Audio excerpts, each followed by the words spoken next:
스페인 남부에 가면 등불교회 또는 등불의 집이라고 하는 아주 예쁘장하게 생긴 자그마한 교회가 있습니다.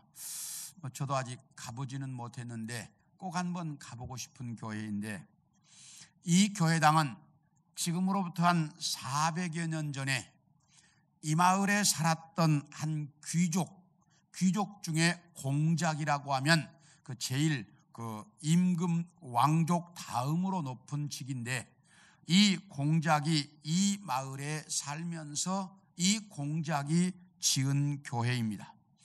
이 공작은 아들이 없고 딸만 10명이 있었는데, 이 딸들이 어렸을 때는 이 정원에서 뛰놀고, 그리고 딸들이 자기들이 성장하고 또 교회를 집을 가꾸는 모습을 보면서 참 재미있게 살았는데, 그런데 딸들이 성장하면서, 그리고 이제 하나 둘씩 결혼해서 집을 떠나면서 그 딸들의 빈자리 때문에 이 공작은 많이 우울했고, 딸들이 모두 시집간 이후에 딸들은 이 공작은 쓸쓸하게 살고 있었습니다. 그러니까 마을 사람들이 와서 이 공작을 위로하면, 이 공작은 우리 집에는 딸들이 각각 자기 자리가 있었는데 어느 날부터 딸들이 하나 둘씩 시집을 가면서 그 자리가 비어 보이기 시작했습니다. 그 자리가 빈 것을 볼 때마다 참 마음이 쓸쓸하고 허전했습니다 라는 이야기를 자주 했습니다. 그러니까 이 이야기를 들은 딸들이 크리스마스 날이 되면 큰 딸들과 사이들이 와서 아버지를 위로하곤 했습니다. 그러던 어느 해 이 공작이 이 마을의 좋은 토지에다가 이제 그 마을 교회를 하나 깨끗하게 짓기 시작을 했습니다. 그래가지고 교회당을 성탄절 전에 완공을 하고, 성탄절 날 딸들과 사이들이 다 모이니까 교회를 보여주면서 설명을 합니다. 교회당은 정말 예쁘게 지었고 안에 장식도 정말 예쁘게 했습니다. 그런데 한 딸이 구경하다가 묻습니다. 아빠, 그런데 왜 이 교회에는 불을 켜는 교회가 없어요? 라고 묻습니다. 그러니까 이 공작이 그 이야기를 듣더니 빙그레 웃으면서 그게 아빠의 계획이다.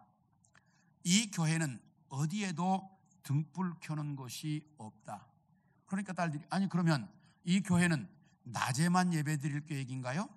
아니 왜 불 켜는 것이 없어요? 그러니까 아니, 이 교회는 이 교회에 오는 사람들이 전부가 다 자기 등불을 들고 와서 그 자기 앉은 자리에 등불을 밝히도록 하려고 한다. 그래서 이 마을에 살고 있는 모든 사람들에게 한 가정에 하나씩 주려고 내가 노수로 등불을 다 만들었단다. 그래서 마을 사람들에게 다 나누어 주고 이제 때가 되면 다 그 등불을 들고 와서 자기 자리에 앉혀놓고 불을 켜고 그리고 예배를 드리려고 한다. 왜냐하면 내가 너희들이 자라서 시집 가는 것을 볼 때 너희들이 있었던 자리가 이제 너희들이 시집 가고 나니까 얼마나 허전하고 쓸쓸한지 몰랐다. 하나님께서도 자기 교회 성도들이 주일날 오지 않고 그 자리가 비어 있으면 얼마나 쓸쓸하고 허전하시겠느냐. 그래서 이 마을 사람들에게 등불을 다 나눠주고 꼭 그 주일날이면 자기의 자리에 와서 등불을 켜고 앉아서 하나님이 쓸쓸하거나 허전하지 않도록 하려고 한다라고 그 아버지가 설명을 하더라는 거예요. 그 이후에 이 교회는 400년이 지났는데 지금도 교회당 종소리가 나면 그 마을 사람들이 교회를 오는데 다 자기 등불을 들고 온다는 거예요. 아버지가 아들에게, 어머니가 딸에게 다 전달을 해가지고 모두가 다 그 등불을 들고 와서 자기 자리에 앉아서 등불을 밝힌다는 거예요. 그 마을 사람들은 이런 생각을 가지고 있다고 합니다. 내가 혹시 이번 주일날 못 가면 내 자리가 어두워서 하나님이 쓸쓸해 하실 것이다. 그러니 하나님이 쓸쓸히 하시지 않도록 나는 주일날 꼭 교회 간다. 이게 그 마을 사람들이 가지고 있는 생각이라는 거예요. 제가 이 글을 읽으면서 아직 못 가봤습니다만은 언제 기회가 되면 꼭 한번 그 교회를 가보고 싶다, 이런 생각이 들었고 정말 아름다운 그런 모습이라는 생각이 들었습니다. 오늘 여러분에게 읽어드린 이 본문 속에도 보면 예수님께서 이 땅에 탄생하신 것을 빛이 어두움에 비쳤다라고 설명하고 있습니다. 그래서 오늘은 성탄절을 며칠 앞에 놓고 빛으로 이 땅에 오신 예수님에 대한 말씀을 여러분들과 함께 나누려고 합니다. 먼저 한번 따라해 주시죠. 예수님은 빛으로 이 땅에 오셨다. 예수님이 빛으로 이 땅에 오셨다는 것입니다. 우리 5절을 보겠습니다. 시작. 빛이 어두움에 비치되 어두움이 깨닫지 못하더라. 여기 보면 빛이신 예수님이 이 세상에 오셨으나 이 세상은 그것을 알지 못했다라고 말씀합니다. 그런데 여기에 빛이 어두움에 비쳤다라고 하는 이 말의 의미가 무슨 뜻이죠? 빛이 어두움에 비쳤다는 말의 뜻이 무슨 뜻이에요? 아주 간단해요. 예수님이 탄생하셨다, 그 말이지. 이게 빛이 어두움에 비쳤다, 이 말은 예수님이 탄생하셨다는 말입니다. 그런데 이 요한복음은 마태복음이나 누가복음과는 전혀 다른 모습으로 예수님의 탄생 사실을 알려주고 있습니다. 그럼 마태복음은 어떻게 기록할까? 마태복음 1장 18절을 봅니다. 시작. 예수 그리스도의 나심은 이러하니라. 그의 어머니 마리아가 요셉과 약혼하고 동거하기 전에 성령으로 잉태된 것이 나타났다. 여기 보면 마리아가 요셉과 약혼을 했지만 아직 동거하지 않았습니다. 그런데 마리아의 몸에 임신이 되어서 배가 불러옵니다. 그러니까 이것을 알게 된 약혼자 요셉이 이제 마리아의 처지를 생각해서 조용하게 정리하려고 파혼하려고 했습니다. 그랬더니 그날 밤에 꿈속에 천사가 찾아와서 요셉아, 너 마리아와 파혼하려고 하는데 파혼하지 말고 결혼해라.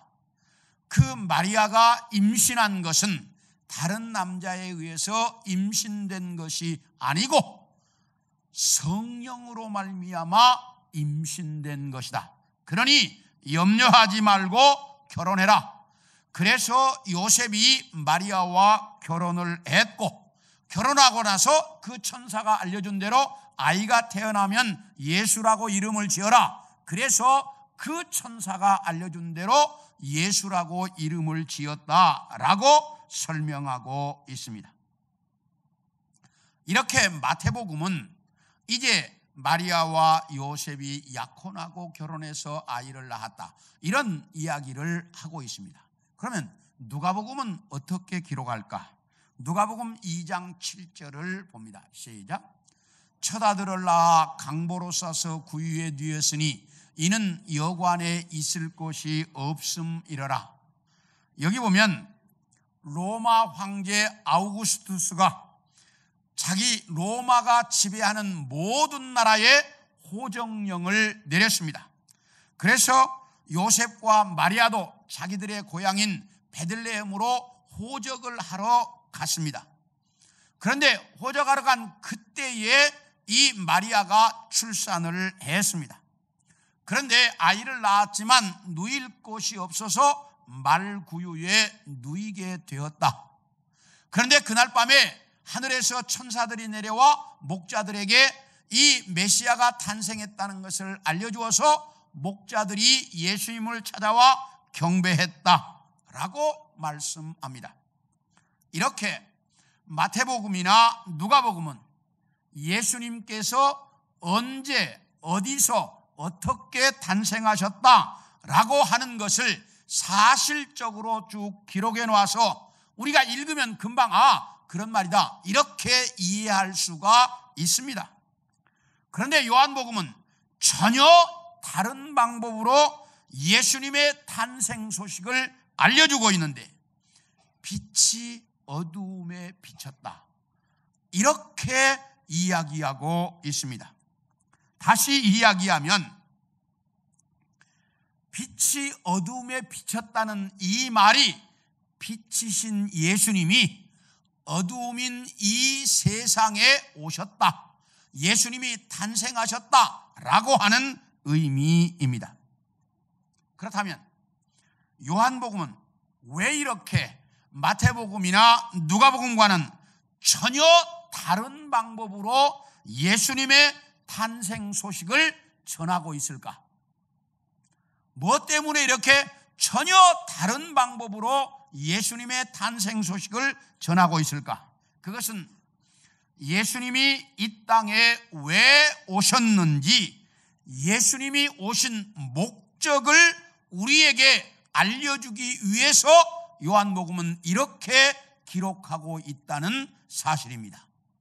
그래서 예수님은 빛으로 이 땅에 오셨다라고 말씀하고 있습니다. 그런가 하면 우리 요한복음 1장 6절을 봅니다. 시작. 하나님께로부터 보내심을 받은 사람이 있으니 그의 이름은 요한이라. 여기 하나님께로부터 보냄받은 사람이 있는데 그가 누구라고요? 요한, 세례 요한이라는 말입니다. 그런데 이제 이 세례 요한이 어떻게 말하는지 8절을 봅니다. 시작. 그는 이 빛이 아니요 이 빛에 대하여 증언하러 온 자라. 여기 보면 세례 요한이 뭐라고 말하는? 나는 이 빛이 아니요 이 빛에 대하여 증거하려고 이 땅에 왔다라고 말합니다. 마태, 마가, 누가복음, 공관복음에서는 세례 요한이 내가 왜 왔냐? 나는 예수님이 탄생하실 것을 뭐하러? 준비하려고 이 땅에 왔다.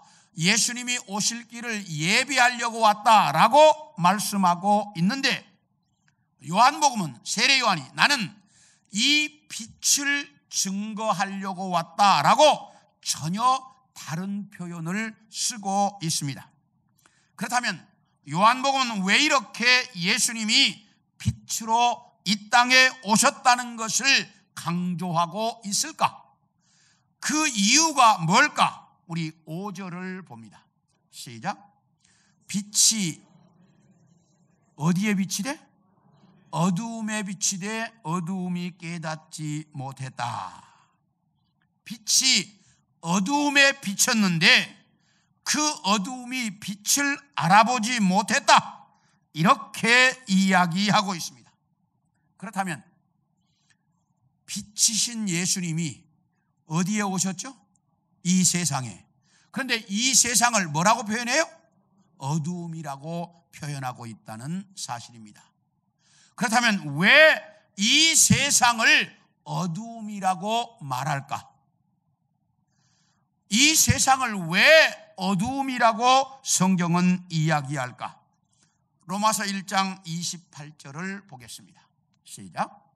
또한 그들이 마음에 하나님 두기를 싫어하며 하나님께서 그들을 그 상실한 마음대로 내버려 두사 합당하지 못한 일을 하게 하셨다. 여기 뭐라고 말하느니 사람들이 그 마음속에 누구를? 하나님 두는 것을 싫어해. 하나님을 좋아하지 않아요. 그러니까 하나님께서 그래 나를 싫어하면 너희들 마음대로 살아봐라. 이렇게 하나님이 우리를 이제 상실한 마음대로 내버려 두셨다. 이렇게 말씀합니다. 이렇게 내버려 두셨더니 어떤 일이 벌어졌느냐? 로마서 1장 29, 30절을 보겠습니다. 시작. 곧 모든 불의, 추악, 탐욕, 악의가 가득한 자요 시기, 살인, 분쟁, 사기가 가득한 자요 수군하는 자요 비방하는 자요 하나님께서 미워하시는 자요 능욕하는 자요 교만한 자요 자랑하는 자요, 악을 도모하는 자요, 부모를 거역하는 자요. 다시 이야기하면 하나님께서 인간들이 하나님을 좋아하지 않으니까 그러면 너희 마음대로 살아봐라. 그리고 하나님이 상실한 마음대로 버려두세요. 그랬더니 이 세상이 어떻게 됐냐? 죄로 물들어서 눈뜨고 볼 수 없는 지옥 같은 세상이 되어버렸다. 그걸 좀 더 이렇게 말합니다. 로마서 3장 10절에서 12절을 봅니다. 시작. 기록된 바 의인은 없나니 하나도 없고 깨닫는 자도 없고 하나님을 찾는 자도 없고 다 치우쳐 함께 무익하게 되고 선을 행하는 자는 없나니 하나도 없다.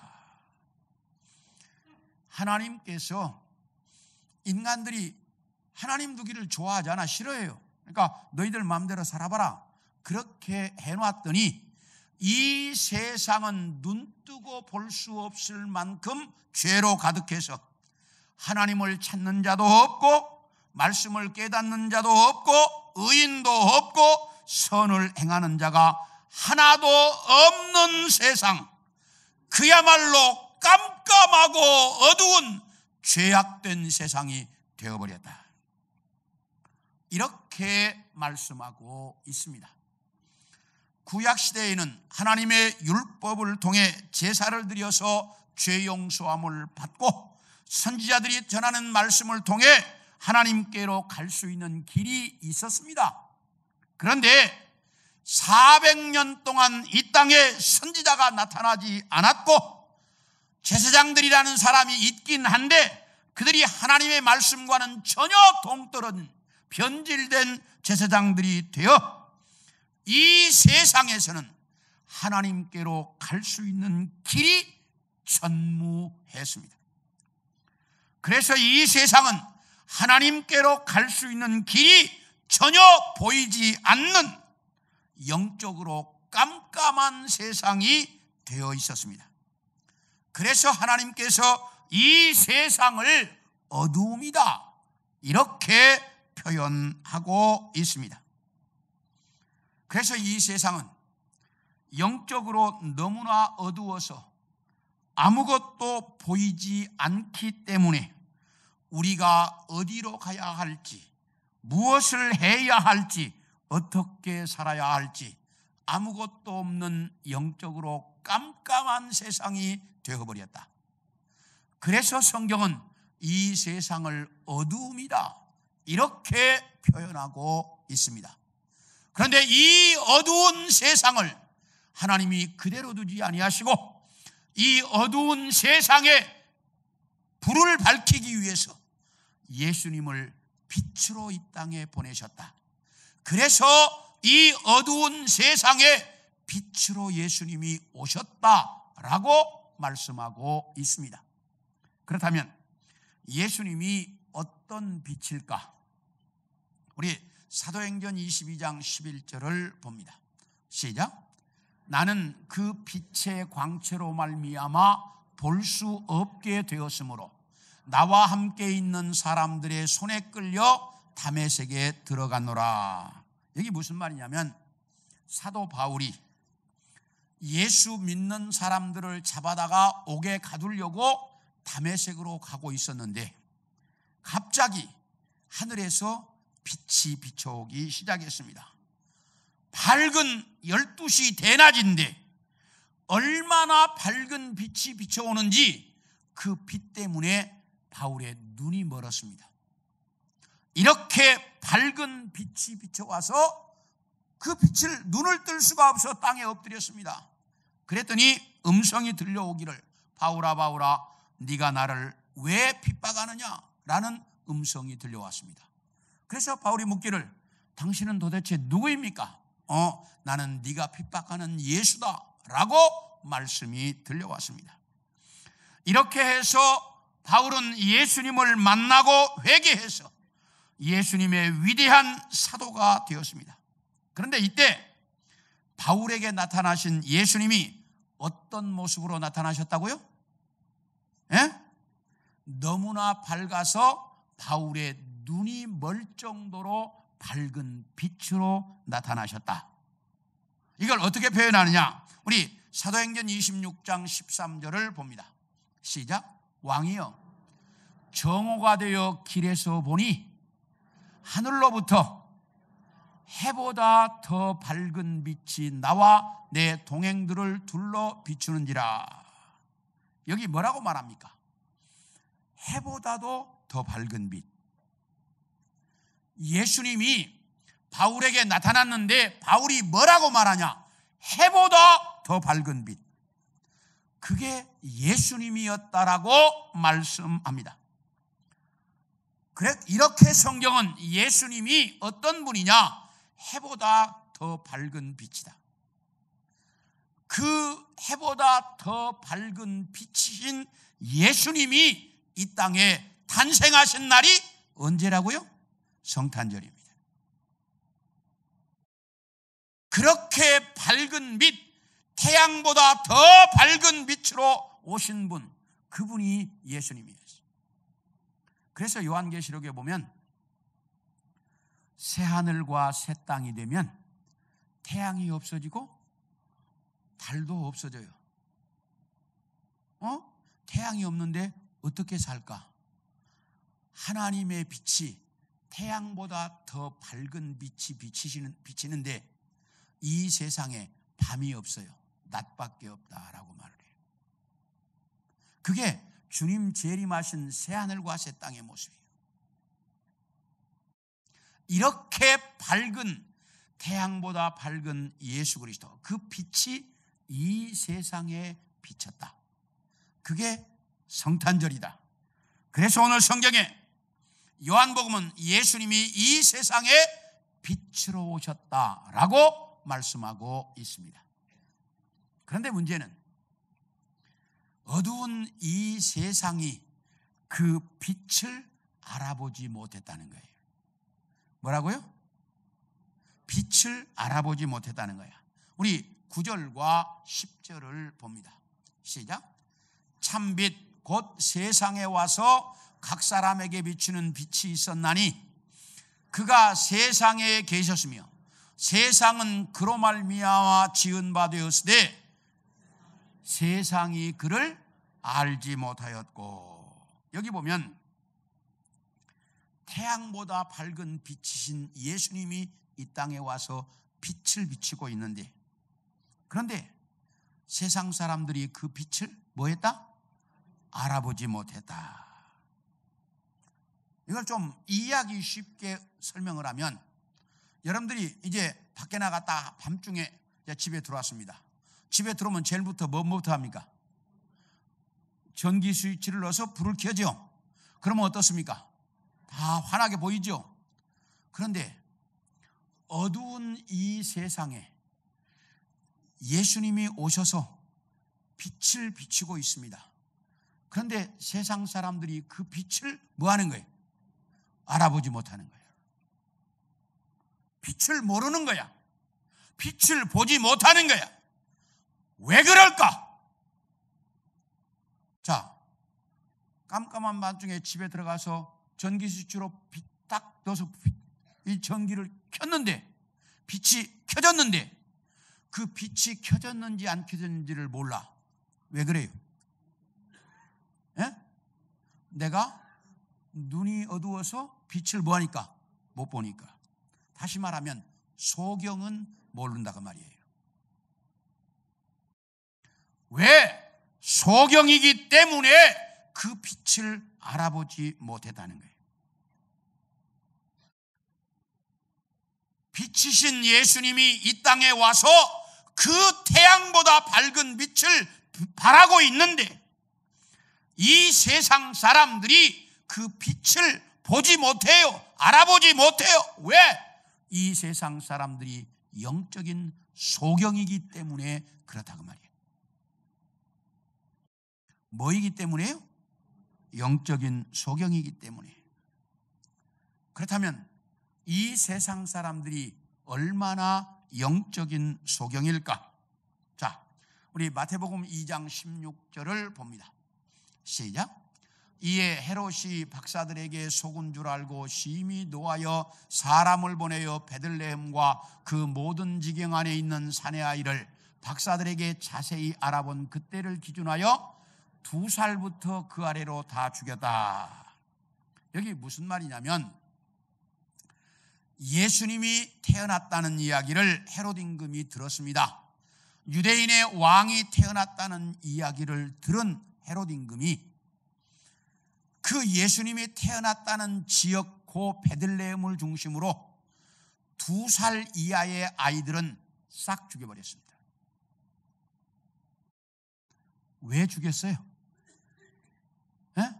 2살 이하의 아이들을 헤롯이 다 죽였어요.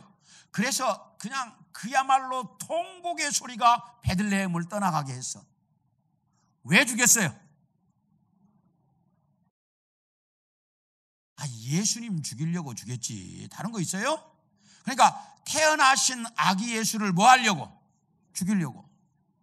왜? 누가 긴지를 정확히 모르니까 2살 이하의 아이들을 다 죽이면 그 속에 누구도 있을 것이다, 예수도 있을 것이다 생각하고 2살 이하의 아이들을 죽였어요. 죽인 이유가 뭐냐? 유대인의 왕이라고 하니까. 왕은 누군데? 자기가 왕인데 유대인의 왕이 태어났다고 그러니까 자기의 정적으로 알고 다 죽여버린 거예요. 예수님은 유대인의 왕이라고 하지만 세상의 왕이 아니에요. 그런데 이 헤롯은 영적으로 소경이다가 보니까 빛으로 오신 예수님을 알아보지 못했다. 영적인 소경이니까 빛으로 오신 예수님을 알아보지 못하고 유대인의 왕이라고 그러니까 무조건 자기의 정적으로 알고 2살 이하의 아이들을 다 죽였어요. 이렇게 헤롯은 예수님을 알아보지 못하는 영적 소경이었습니다. 그런가 하면 우리 누가복음 24장 15, 16절을 보겠습니다. 자, 누가복음 24장 15, 16절 시작. 그들이 서로 이야기하며 문의할 때에 예수께서 가까이 이르러 그들과 동행하시나 그들이 눈이 가리어져서 그인 줄 알아보지 못했다. 이게 무슨 말이냐면 예수님께서 십자가에 달려 돌아가셨습니다. 그리고 3일 만에 다시 살아나셨습니다. 다시 부활하신 예수님께서 부활하셨다는 것을 여자들에게 보여주었습니다. 그래서 여자들이 예수님의 제자들을 찾아가서 예수님이 부활하셨다고, 다시 살아나셨다고 이야기해 줬습니다. 그러나 제자들은 아무도 그 사실을 믿지 못했습니다. 아무도 안 믿었어요. 그래서 예수님의 제자 중에 2사람이 자기의 고향 엠마오로 가려고, 고향으로 돌아가려고 엠마오로 가고 있습니다. 가고 있는 이 2 제자 곁에 부활하신 예수님이 찾아오셨습니다. 그리고 그 사람들에게 묻습니다. 아니, 무슨 이야기를 그렇게 심각하게 하고 가십니까? 그러니까 아니, 당신도 저 예루살렘에서 오는 것 같은데 예루살렘에서 있었던 일을 모른단 말이요? 이러면서 오히려 짜증을 냈습니다. 그때 예수님이 이렇게 묻습니다. 아니, 무슨 얘기인데 그러냐고. 그러니까 그 2 제자가 십자가에 달려 돌아가신 예수님 이야기를 쭉 해줬습니다. 그러면서 뭐라고 말하는 거니? 어떤 여자들이 와서 예수님이 다시 살아나셨다고, 부활하셨다고 이야기를 하는데 사람이 죽었다가 어떻게 살아납니까? 그게 말이 됩니까? 우리는 그것을 믿을 수 없어서 고향으로 돌아가고 있습니다 라고 제자들이 이야기합니다. 그러니까 예수님께서 그때부터 이 제자들에게 부활에 대한 말씀을 가르치셨습니다. 그리고 함께 식사 시간을 이어 이제 기도하고 떡을 먹는 순간 그들의 눈이 열려서 예수님을 알아보게 되었는데 예수님은 이미 떠나시고 안 계셨다라고 성경은 말하는데, 자, 사람이 어떠냐? 예수님과 3년 동안 같이 먹고 자며 살았던 제자들입니다. 그런데 그 3년 동안 같이 살았던 제자들 곁에 예수님이 오셨어요. 그들과 이야기를 나눠요. 그런데 그분이 예수님이라는 것을 뭐해? 몰라. 왜요? 영적인 눈이 가리워지니까. 그렇게 예수님과 3년을 함께 살았는데, 그분이 오셨는데 그분을 몰라봐. 알아보지 못해. 왜? 영적인 소경이니까요. 이것이 우리 영적인 눈이 가리워진 사람들의 모습이에요. 어떤 소경이 항상 등불을 들고 다녔습니다. 왜? 이제 사람들이 자기가 소경이라는 것을 알아보고 그리고 자기를 피해가라고 늘 등불을 들고 다녔습니다. 그런데 어느 날 저녁에 길을 가다가 어떤 사람과 부딪혔어요. 그러니까 부딪히니까 이 소경이 막 짜증을 냈습니다. 아니, 당신은 소경이 아닌 것 같은데, 아니 어떻게 내가 들고 있는 등불도 보지 못하느냐고, 이렇게 부딪힐 수 있냐고, 그렇게 소경이 짜증을 냈습니다. 그러니까 그 사람이, 예, 나는 소경은 아닌데, 그런데 당신이 등불을 들고 있다고? 난 등불을 보지 못했습니다. 아니, 이렇게 들고 있는데 그 등불 꺼져 있네요, 이러더라고요. 이 소경은 자기 등불이 꺼져 있는지 켜져 있는지도 뭐해? 왜요? 소경이니까.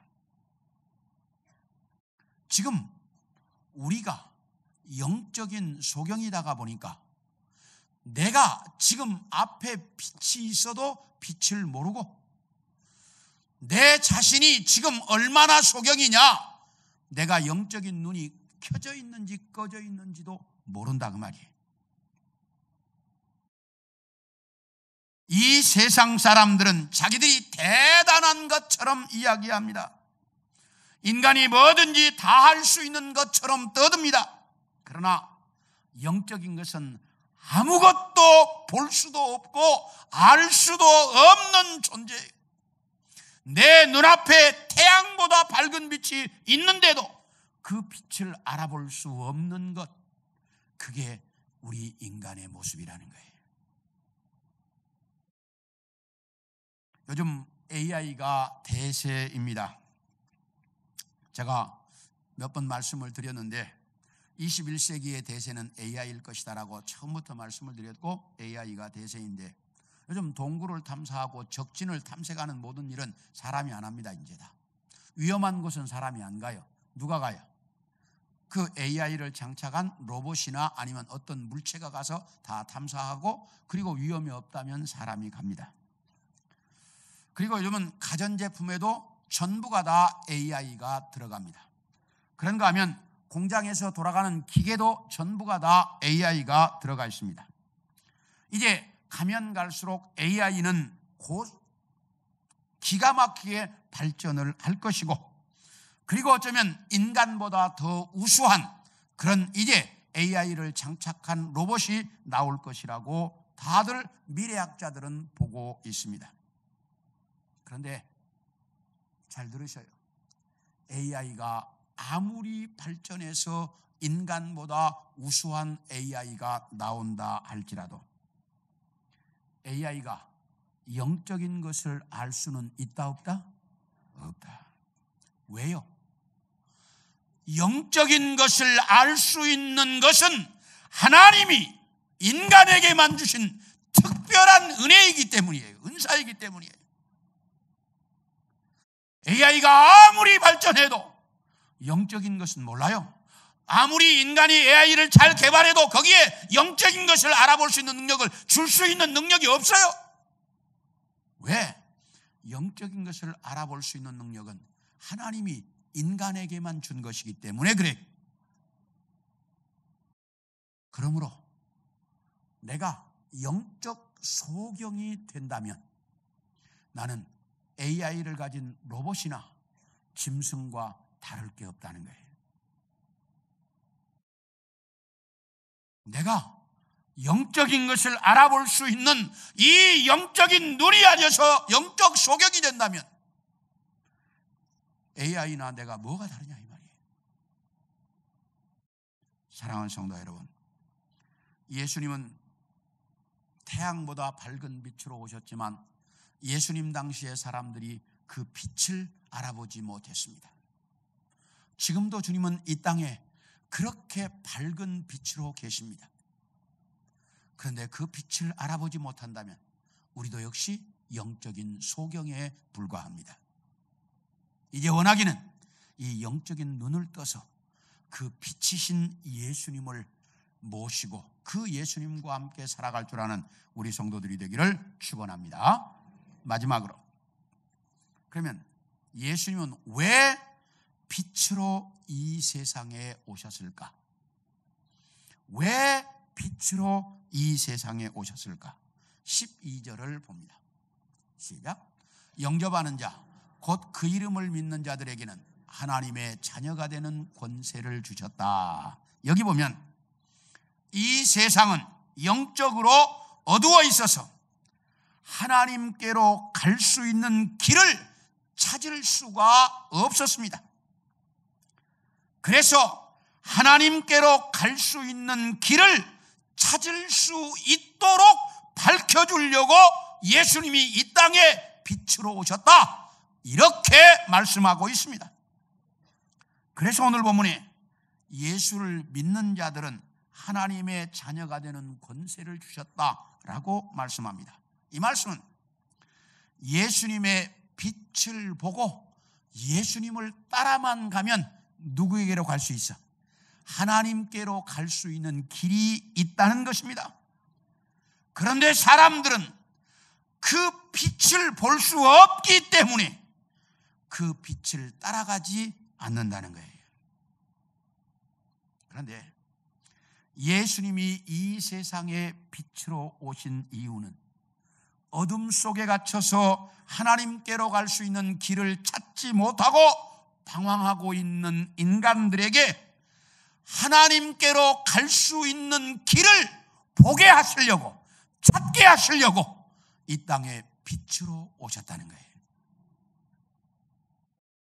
그래서 우리가 하나님께로 갈 수 있는 길을 찾을 수 있도록 하시려고 빛으로 오셨다. 또 하나는 어둠 속에 갇혀서 죄 속에 살고 있으면서도 자기가 죄인인 줄을 알지 못하는 사람들에게 빛을 밝혀서 네가 이렇게 죄인이다라고 하는 것을 알려주려고 이 땅에 빛으로 오셨다. 내가 죄인인지 아닌지도 알지 못하는 사람들에게 빛을 밝혀서 네가 이렇게 죄인이다 라고 하는 것을 밝혀주려고 빛으로 오셨다. 마지막 한 가지는 악한 영들에 빠져 영적으로 칠흑같이 어두워진 이 세상에 빛을 밝혀 악한 영들을 몰아내고 진리의 영이 이 땅에 정착하고, 그리고 사람들이 진리의 영에 갇혀 살기를 원하셨기 때문에 이 땅에 빛으로 오셨다라고 말씀합니다. 악한 영들은 주로 언제 나타납니까? 밤에 나타납니다. 그래서 제사를 지낼 때도 제사는 주로 언제 지냅니까? 한밤중에. 그것도 밤 11시, 12시에. 그렇죠? 예. 제사를 지내보신 분들 한번 손 들어 봐봐요. 많잖아. 예. 밤 한밤중에 지내죠? 왜 그래요? 한밤중에, 왜 한밤중에 지내요? 귀신은 밤중에 오니까. 예. 귀신이 밤중에 오기 때문에 한밤중에 제사를 지내는 거예요. 그리고 죄는 주로 언제 짓습니까? 어두운 시간에 죄를 짓습니다. 어두움과 죄는 항상 동일해요. 그런데 예수님은 이 땅에 빛으로 오셔서 이 어두움의 권세를 몰아내고 이 세상을, 어떤 세상? 밝은 세상 만드시려고 빛으로 오셨다, 이렇게 말합니다. 여러분 어때요? 이제 그 창고 같은 데 가면 막 밤중에 들어가면 쥐들이 왔다 갔다 하고 벌레들이 왔다 갔다 하다가 딱 불을 켜면 어떻습니까? 쥐가 어디로 갔는지 싹 사라져버리고 벌레들도 싹 사라져버리죠. 그것처럼 어두운 이 세상에, 악한 영들, 죄가 난무하는 이 세상에 예수님이 빛으로 오셔서 이 세상에 그런 죄와 악한 것들이 다 사라지게 하려고 이 땅에 빛으로 오셨다, 이렇게 말씀하고 있습니다. 그래서 예수님이 이 땅에 빛으로 오셨다는 거예요. 이게 원하기는 이 빛으로 오신 이 예수님이 정말 이 땅에서 이제 계실 때 우리가 그 빛을 알아보고 그 빛을 내 마음에 모시면 내 마음에 있는 뭐가? 죄가, 악한 것들이 사라지게 돼 있어요. 그렇게 이 세상의 악과 죄를 몰아내려고 빛으로 예수님이 오신 날이 언제라고요? 성탄절이에요. 그게 성탄이에요. 원하기는 이번 성탄절을 통해서 빛으로 오신 예수님이 여러분의 가슴 속에 있는, 여러분의 마음 속에 있는 죄들을 다 몰아내는 성탄절이 되기를 소원합니다. 그 예수님의 밝은 빛이 여러분의 가정에 비춰져서 가정에 있던 죄악들이 사라지는 성탄절이 되기를 소원합니다. 원하기는 그 밝은 빛이 이 땅 한국 땅에 비춰져서 이 나라 한국 땅이 밝아질 수 있기를 소원합니다. 주님은 이 세상을 그렇게 밝히시려고 빛으로 이 땅에 오셨습니다. 빛으로 오신 그 예수 그리스도의 놀라운 빛의 역사가 이번 성탄절을 통해서 여러분과 우리 교회와 여러분의 가정과 이 세상에 이루어질 수 있기를 축원합니다.